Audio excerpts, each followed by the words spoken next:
Hi, I'm David with EV World News. We talk about electric vehicles, green energy, and the stock markets. And I'm back today with our founder and chief editor, Bill Moore. How's it going today, Bill? Oh, es geht ganz gut, danke. Oh, God. You know, I can usually, it's really funny. There's about three languages where when people are talking, at least just conversationally, I can tell what they just said, but I can't respond. It's really Right, kind of funny. right, I can do right. it German, Spanish, French. Portuguese. Well, I don't have the Portuguese angle. Oh, okay. Yeah, we And just that- had an off-camera discussion. yeah, yeah. The only words I really know, I know some Brazilian jiu-jitsu words, but and funny thing is they're all Japanese words that the Brazilians use. Oh, So okay. yeah, so it's really kind of funny. They call it Brazilian jiu-jitsu, but all That's the different moves are actually named after Japanese moves. Yeah. So okay. yeah, because some Japanese people moved to Brazil like at the end of the 1800s, early 1900s, Right. and brought jujitsu there, and then the Brazilians kind of adapted it into their own style. And so, anyways, but that's a different topic. We're not on the jujitsu channel. No, Anyway, no. all right. Let's see. Cybercab production has begun. Started on schedule. Confirmed during the quarter 1 26 earnings call that Cybercab production begun at Giga, Texas in April. The production version has no steering wheel, no accelerator, no brake pedals. Truly autonomous from the start. Man, you're just getting Okay, like God help you getting in that. You got to have a lot of faith in Musk and company. right. After the first prototype in February 26, dozens of units are already being spotted in outbound lots at Giga, Texas, signaling volume manufacturing has begun. All right. So, so question. So, who is the leader in hands-off driving globally? Xpeng. No, I Baidu, don't know. Who? Baidu, Baidu? Okay. Baidu Apollo Go. Yeah, I came across an article. I thought I'm a little confused. I thought like Waymo was there. No, that's a different category. What about Tesla? No, that's another category. Well, what about highway driving? No, that's GM. That's another. So I had I and AI collaborated this morning, and down in the EV World exclusive section, there was an article entitled "The Real Leader in Hands-Off Driving May Not Be Who You Think." So if you folks are interested in seeing how that all apparently there's three separate mountains we're talking about. We sort of conflate them into one, but they're not. There are three different animals, so to speak, and we break it down for you so you better understand. Yeah. Well, you got this article about Tesla FSD, but where Xpeng autonomous driving is already ahead in China. Mm. Xpeng's VLA 2.0 system delivers smoother, more confident autonomous driving than Tesla in China, handling dense Beijing traffic with fewer interventions. It's already shipping product. Well, Yep. Tesla systems remains in limited public testing. But I would assume that China might be a little more lax on the rules on that, but I don't know. I couldn't. Probably are. They're lax in some areas, depending on how much money is slid under the table, as opposed to really strict in. Don't you dare, say anything in opposition to Shh, Bill, you're going to lose whatever, social. You're going to lose whatever. social credits if you're not careful. Yeah, absolutely, and it can be anything. Stuff Mhm. we would just typically take for granted. Yeah, whatever. And boy, you'll get yourself in serious trouble in China. So yeah, it's crazy. I honestly don't know how people can live there. Right? I mean, we're so used to the freedoms that we enjoy here that are so restricted and confined and narrow there in terms of criticism of the government or criticism of anything. You could criticize. I don't like this particular car style, or car maker or whatever, and you can get your butt in trouble with the authorities. So yeah, I sympathize for the people that have to live there, all billion of them or whatever there are. Crazy. No, different world, different world. All right, let's see. Tesla has hinted, or Musk has hinted that Tesla could unveil a new manually driven Roadster sports car within the next month or so. Yeah, Yeah. sure. Adding intrigue to the product pipeline. I don't know. I just, it's really weird they go back to the Roadster over and over again, especially when they now drop the Model S and the Model X. Exactly. Yeah. Yeah. Um, yeah. And by the way, if you are bought a Model X or a Model S in hoping that you would get self-driving autonomy and you could rent that thing out, to drive when you're not driving it and make a little money, no, not unless Elon decides to set up hundreds of mini factories, mini assembly lines, because you can't take the old hardware and just simply, I'll just pull a module out and put it back in half an hour you're on your way. Not going to work. Doesn't work that way. Um, so there are a lot of people that are feeling like, I bought a pig in a poke and I'm being ripped off here. So I don't know.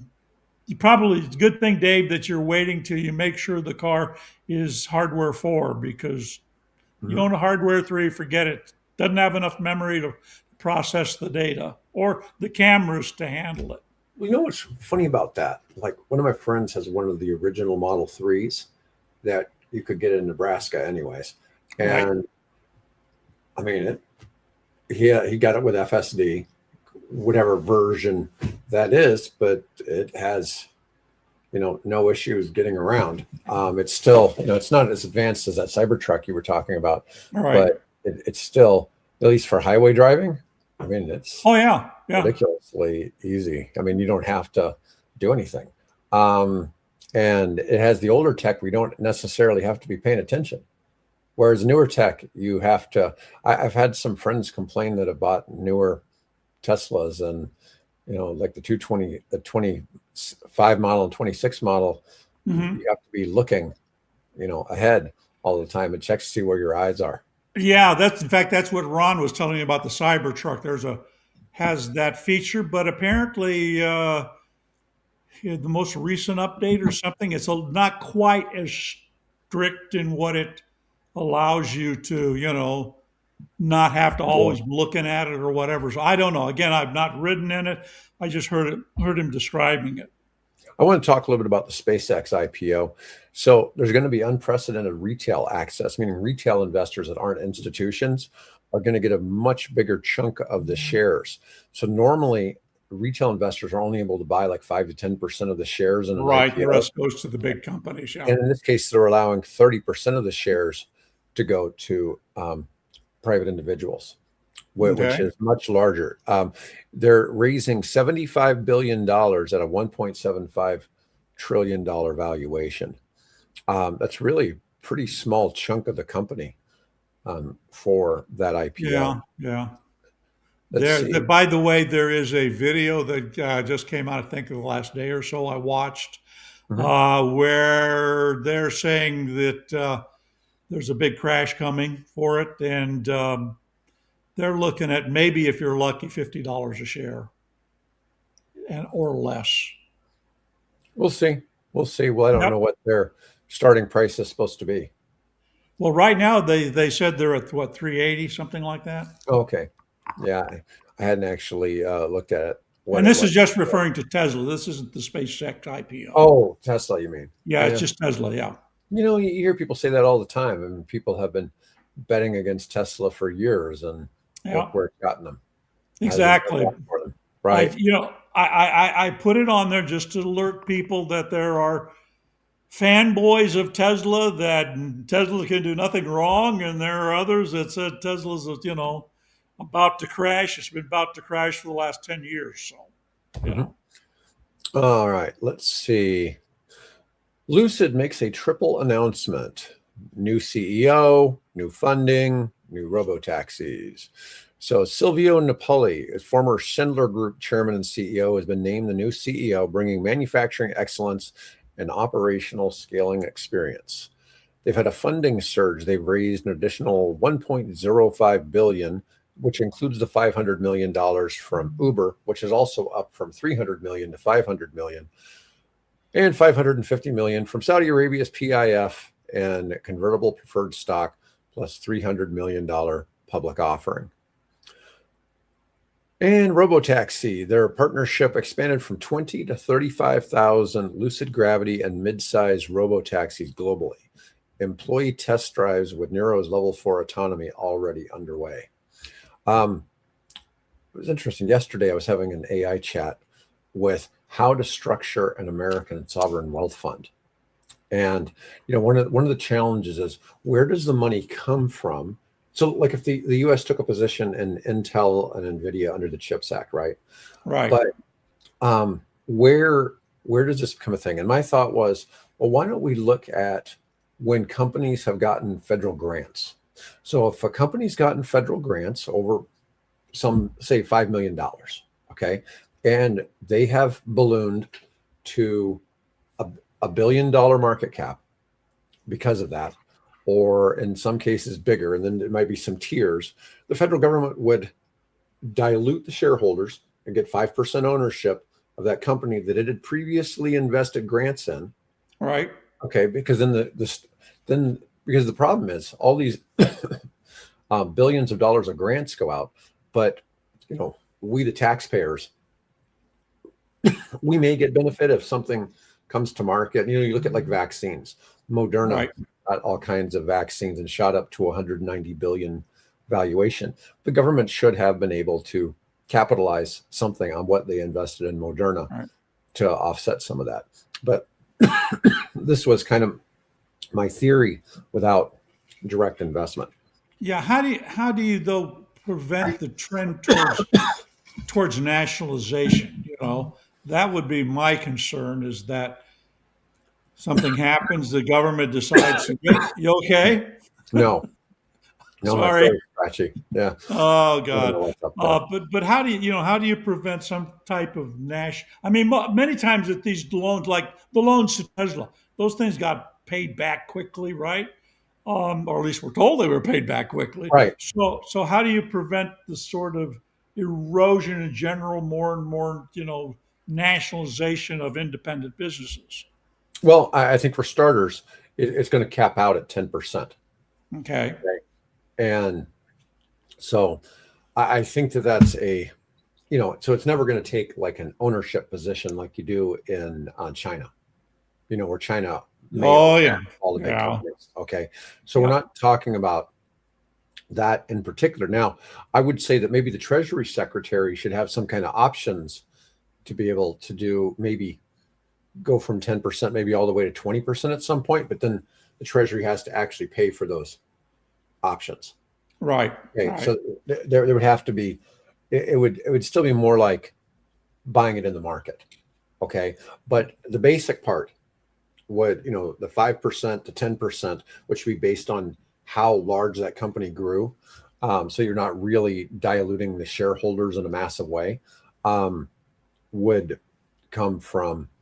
So I'm thinking that Yeah, I'm not given the advocating for national socialism. Okay, that's not my point here. yeah, My point yeah, is that, no.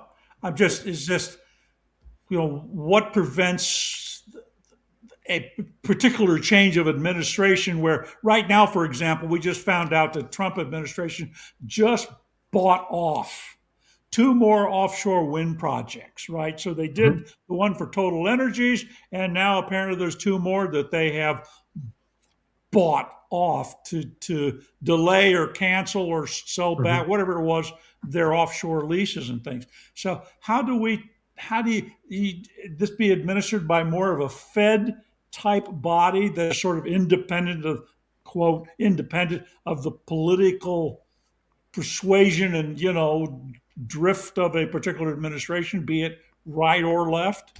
Well, I think if it's structured right, you could get support from both sides, because you have a lot of people, especially, and I realize Andrew Yang's an independent, but you got people who advocate for universal basic income, right? but there has to be some way to generate UBI, right? And I don't think everybody needs universal basic income, but at some point, with the advent of robots and AI and all of Yeah, this, no, you that's a know, point. you've got all these issues where all these people who are going to college who are what are quote knowledge workers, their Right. knowledge isn't as needed. So this is one of the things that um, I look at companies for sale all the time, and the intriguing ones are the ones that can't be replaced by AI, and that's plumbing, HVAC, electrical, okay, Yeah, auto mechanics. exactly. It's places that can't be replaced by AI so easily, at least. Okay, and so there's so many industries. I was talking to a partner in a law firm a couple of days ago, and he goes, "Man," he goes, "I'm really glad I'm at the end of my career already because I can already see this." And it's like, look, Yeah. I think people are going to be Robotic, reducing robotic billable para, hours. yeah, robotic paralegals. Yeah. Do all Oh the work well. for you. The thing is, the most intelligent work is what the AIs can do for you. Oh yeah. You don't necessarily have the experience, but they can put out the best work. And it's really a challenge. And I'm just saying, I've been working on these theories about how to, fix this so you could solve issues where, because if you have fewer people working, you have less taxes, right? So the government has to have another way to be making money, and so do the people to survive, right? So I'm Yeah. working on these theories on how to, you know, how would you do this? But it's the key thing is the government would be issuing grants. And then currently, to get a grant, you generally have to have somebody. If you're getting $1 million, you generally have to have somebody willing to put up about 200 or $250,000 privately to be Right. able to get the $1 million. Yep. Okay, so it's not that the government's just writing you a check for $1 million. Okay, so it's different. Grants are different in that way, in that you never just get completely free money. You have to have No. shown that you have You some have to have cash you to have to pair have with. skin in the game. That's what I had Right. to do when I got my grant for Quick Bike from Mhm. from the state of Nebraska, their development fund, and I had to come up with 50%, and I Yeah. had to have a minimum of $25,000. And once I hit that, then the state came in and said, "All right, we'll match that." So yeah, I'm very familiar with that. Yeah. So, anyways, but if your quick bike could become worth $1 billion, then Oh, the only state I of wish. because of that investment, Right. then the state of Nebraska would have had a right to dilute five And percent I would be happy to have done that, believe if you me. had gotten to $1 billion. Right. If No, I had right. gotten to $1 billion, yeah. Yeah. Well, I'm not saying that some of this doesn't sound a little communist, and some of it is true, Paul, because I've commented on this in a long time. Bill and I were talking here. I think the current Chinese system is very similar to National Socialism. It's less communist than it is National Socialist, but I think you're coming up with some things with artificial intelligence that, despite what I may or may not want politically, um, kind of gravitate that way because there's going to be people who need help, and the government in its current state may not be able to help them in the best Yeah. possible way. Yeah. Yeah, but once again, this is only companies that take the grant money. Okay, so it's not taking from And everybody else. and there is no universal system like that in China.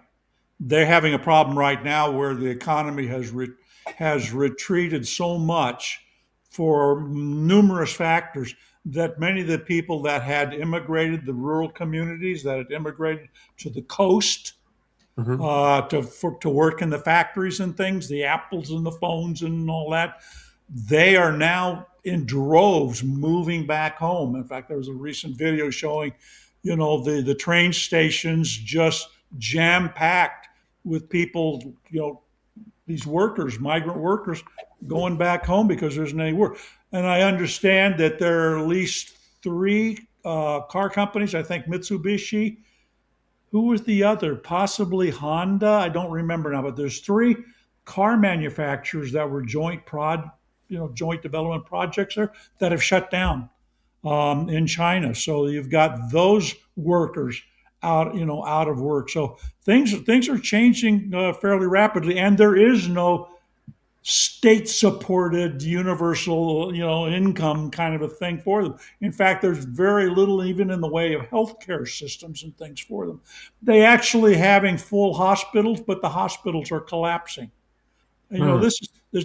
this is some serious issues going on here. So obviously the Chinese system, would I want to live there? Hell no.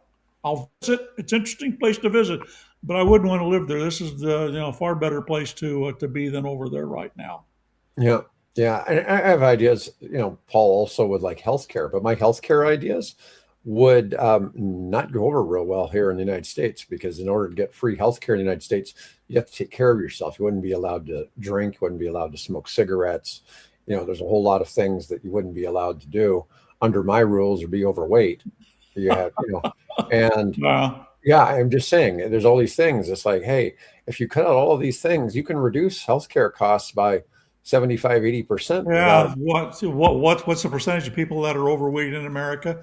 it's 45% or some. well, when you start talking about like real obesity, Yeah, it's almost 40%. When you get to like Mississippi, it's like 45. yeah, yeah. I mean, it's crazy how fat Mississippi is. Yeah, but I'm just saying, in Japan, for instance, they don't allow you to be overweight unless you're a sumo wrestler. That's the only That's the only DSO. one. It's Yeah. the only one where you're allowed to be overweight. Otherwise, they'll send you to fat camp. Well, yeah. Well, look at the foods they eat too. Yeah, So yeah. I'm just saying, it's like all these things. You could fix all these things. I think though that for accidents, I think you should be able to get, you get hit by a car in an accident. I think you should get free health care for an accident because it's not something of your own volition, right? of your own doing. Yeah, yeah. Yeah, yeah. But what if the AI goes rogue Well, there's a problem, in right? the car? Yeah. I got a, Oh, I got that I got a was, new robot recently, and it hasn't tried that. So I have an upstairs and a downstairs robot vacuum system, right. and the old system moved to the basement because it liked to occasionally rapid clean the stairs, and it didn't do a very good job. Where it accidentally went down the stairs, and you hear this bump, bump, bump, bump, bump. It didn't do it very often. I mean, it's done it like once a year. Okay, Yeah. it's been pretty good, but the new system hasn't gone down the stairs yet. Do you Okay. think? Okay, so Paul, I think while there's some issues with cancer, I think that once again, if you follow certain guidelines, you cut cancer risk by about 80%. Okay, so And and cancer is just again another video I saw here yesterday of the rate of cancer in China. It's mhm. incredible. It's horrible. Oh, it's bad.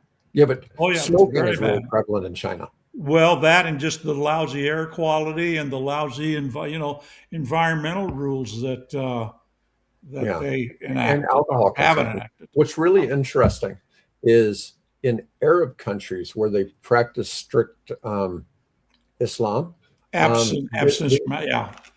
when they have no alcohol, they have Yep. very low rates of cancer. Yep. And the weird thing is, because they're always covered from head to toe all the time, they have very low vitamin D rates, which is normally, if you keep your vitamin D rate levels really high, like above 60, it's almost impossible to get cancer in your body. And they don't have it, but so whatever it is that are triggers in Western society Yeah. for cancer, they don't consume them. So I thought that's kind of interesting to see the differences there.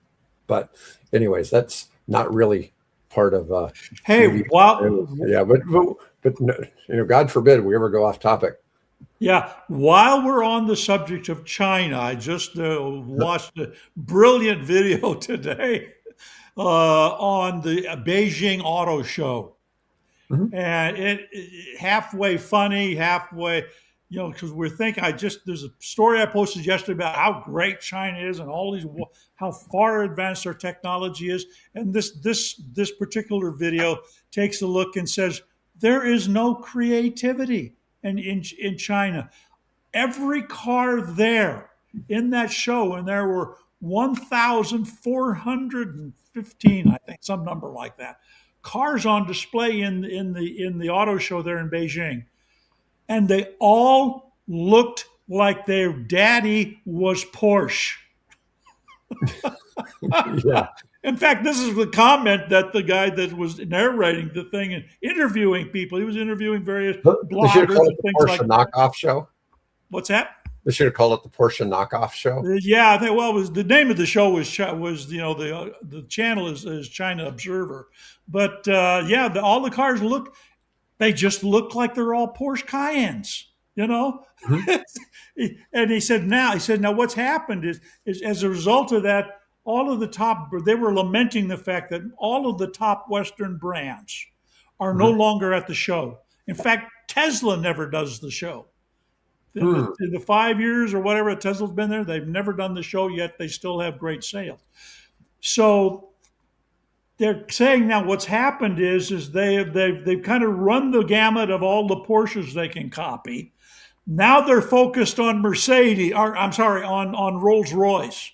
All of them Mhm. are taking that kind of Rolls Royce look and rolling that into their new energy vehicles or NEVs. So Well, if yeah, you it's look an at interesting the video. U.S. made Faraday Future, remember I was telling you about how I went for a ride in one, and it's $290,000. Okay, so it's Right. Rolls Royce pricing, or at a very low end Rolls Royce, but it had all the features with the sky and the ceiling, and it had the Right. side doors, and you know everything had a button for it. You know all these things. I mean, it was really fast, and it did 0 to 100 in 4 seconds. You know, Yeah. Yeah. yeah, ridiculously fast. It was 1,000 horsepower car. There's a new one that just came out is 0 to 60 in under a second. Now imagine that. Just like another Rimac. Don't know. I forget what is it. It's a new name. It's a new name I haven't seen before in China. 0 to 60 in a second. In a Wow. second. Oh my God. I'm surprised the human body can handle that. Well, yeah. What are the G forces or something like Yeah, that? you probably got to start with your head back already. Yeah. Wow. All right, well, let's move on. Let's go ahead and talk. So, the war in Iran is causing China to sell so many solar panels that it says your jaw will drop. So, the People's Republic has doubled the number of solar panels it was exporting to 68 gigawatts per month. Per 68 month. gigawatts per month. Per month. This is astounding. I mean, if you extrapolated that out to 12 months, that's over 800 gigawatts a year. That is just staggering. You know, I talk to people all the time. You know, this is one of the things we have a video up on YouTube right now that kind of talks about the difference between how solar energy versus like nuclear or LNG or one of these that's true base load. So if you took that about 70, it's really the equivalent of about 5 gigawatts of LNG, or 5 gigawatts, Right. gigawatt hours, 5 gigawatt Right. hours of nuclear and all that. But the US is trying to revitalize 5 to 6 gigawatts of nuclear back online between now and 2029. That would match what China is doing in 1 month. 1 month. 1 month. 1 month. Yeah. And it is as much as the United States is supposed to do in solar for all of 26 and 27. They're doing in 1 month. So that they're outdoing us by 24x. Now there are communities. There's an article up on the site. There are communities here in the United States that are banning solar. Right? Why? Because it's bad for your health. Bad for your health. Uh-oh. And what was the reasoning here? It's just bad for your health. No. So I'm I doing is it what cancer? Drives you crazy like wind turbines? I mean, come on, it's bad for your health compared to what? so Right? so I gotta tell you, a real estate project I'm doing in Florida. We have a facility going in right beside. I mean, it's the next parcel beside our commercial parcel where an ICE detention center is supposed to go in. It creates Right. 1,200 jobs for this small town that we're doing development in. Okay. Now, our project was also on the referendum.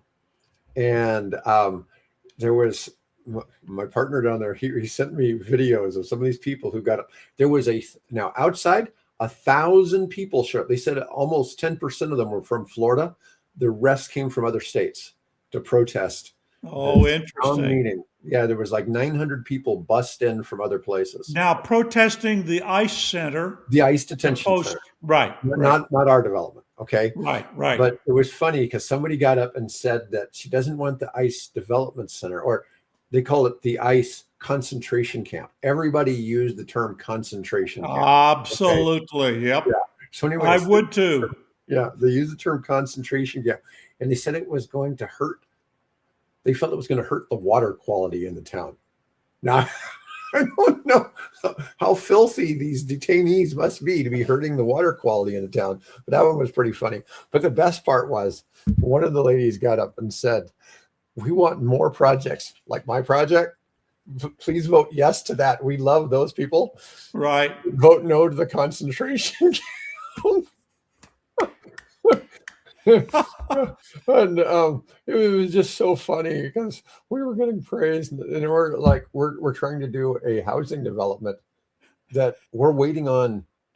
Well, we've already filed to get it rezoned for multifamily, but part of the impetus of getting it done is because there's going to be 1,200 people that need housing, and it just, it's just kind of funny. The funny thing is that for some reason ICE doesn't go in the building. We have a reason to lease that building ourselves for another project. So it was just kind of funny, but it's just like, yeah. Let's see. This is basically an anti-Tesla site here. You're kidding. Yeah. We rag on Tesla a little bit. We do. Yeah, we've got some crazy stuff, but this whole thing about solar, it was just amazing. And these numbers for China have doubled because of the war in Iran. And that was mainly our point now, here with that. Yeah, may I interject something here? If you want to understand better why the impasse between the Iranian, quote, government, whoever that is IRGC or, the political side, and the United States administration, why we can't seem to come to accord. A really, really informative video on that I came across this morning that explains where the IRGC, the Iranian Republican Guard group, is coming from, and why they're not willing to want to compromise or turn over their nuclear and things like their nuclear power, enrichment, and all that kind of thing. Because it has to do with their perspective of bringing back the hidden imam. If you don't know what that is, you really ought to look it up. But in Shia, there's two sects of Islam, right? There's Sunni, which is primarily the Arabic side, and then there's Shia, which is primarily, I would call, the Persian side.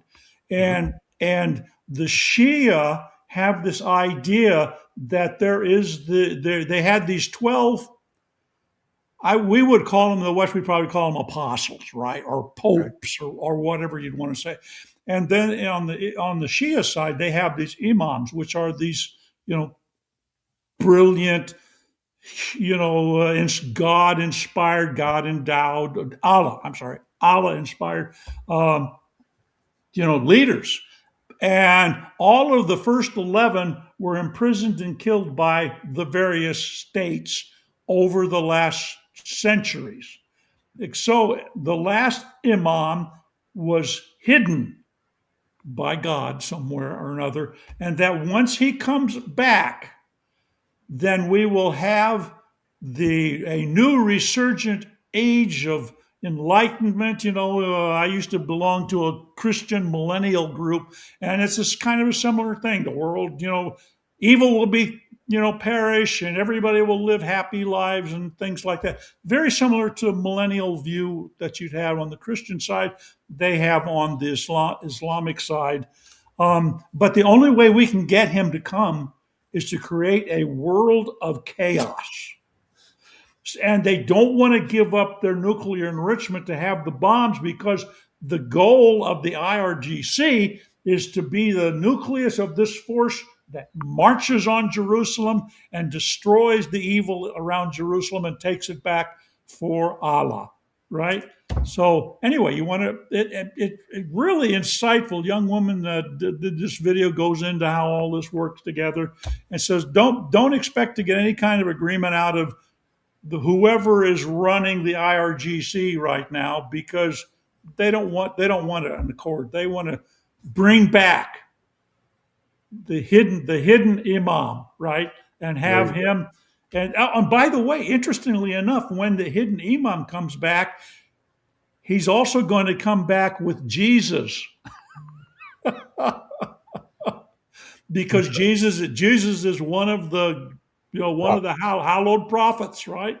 So anyway, that's so it might have a bit of a trouble getting the RGC radical crazy people there to to want to go along with sense and sensibility.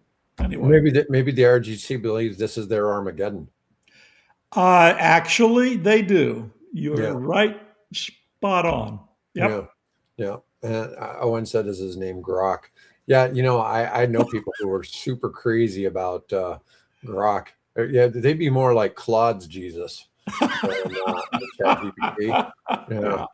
Yeah. But anyways, so I had another article. U.S. nuclear power initiative is to increase 5 gigawatts by 2029 by reactivating through reactor uprates and restarts, equivalent to 5 new reactors without multi-billion-dollar construction costs. But once again, that's 5 gigawatts, which the output of that is the equivalent to what China just sold in solar panels in 1 month.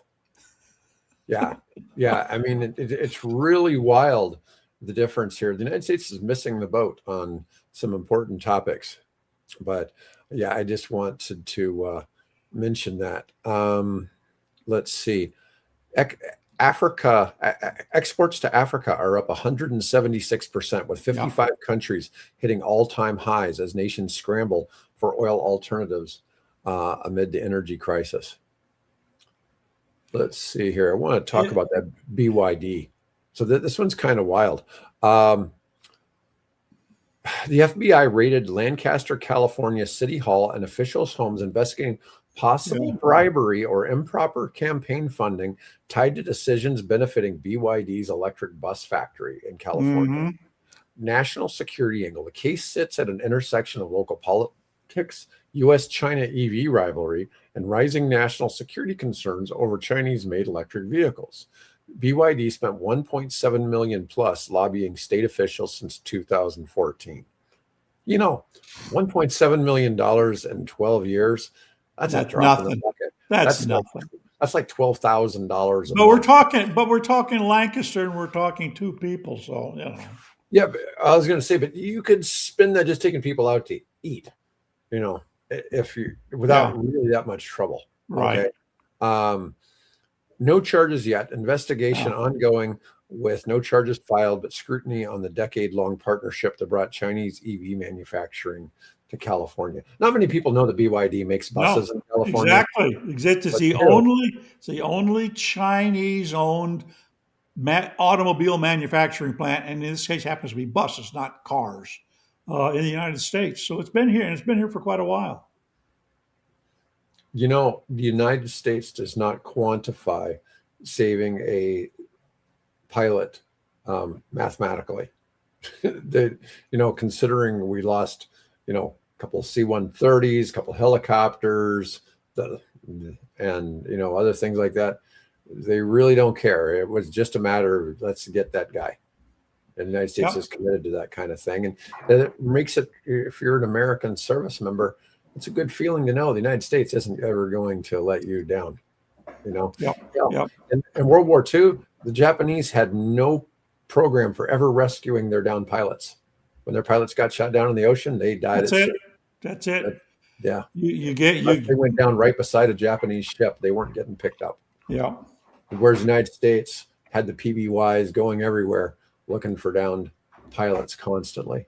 Yep. So it's just a whole different attitude. The United States has been doing this for a long time. Do you have anything else you wanted to cover, Bill? Because we're already over time. Yeah, just real quickly, Joby, the electric air taxi service, has begun trials of flight from LaGuardia, not LaGuardia, from JFK into a couple of different heliports in downtown. So they're apparently going to be doing a series of them. The New Jersey Port Authority has asked them to, do more, because they said they better want to understand it. Obviously, what happened with the flight at LaGuardia, where there was confusion as to when the fire truck was crossing the runway, when the Delta flight was landing, and so on. So they've actually begun, and there's expectations and hopes that this will become a regular service. They're currently approved to fly a 20-mile route, which apparently takes them, from JFK out over, I would gather, the Hudson, and a long way around to get there. And they're hoping to get for a approval to do a 9-mile one, but they need to better understand how all that works. So we're seeing some progress there, which is kind of encouraging. I think there's an event today. A family office chat group I'm in. Somebody was asking who's attending the Joby event, and I thought they said it was today. Could be. Yeah, I don't know what. Now, will it be at their California facilities, or is it going to be in the New York area? I don't know. Yeah, I don't know, but I just saw somebody talking about it, but I didn't get into the discussion. Anyways, folks, thanks for watching today, and I'll be back with Mike Herzog tomorrow. And otherwise, folks, once again, thanks for watching, and have a great day.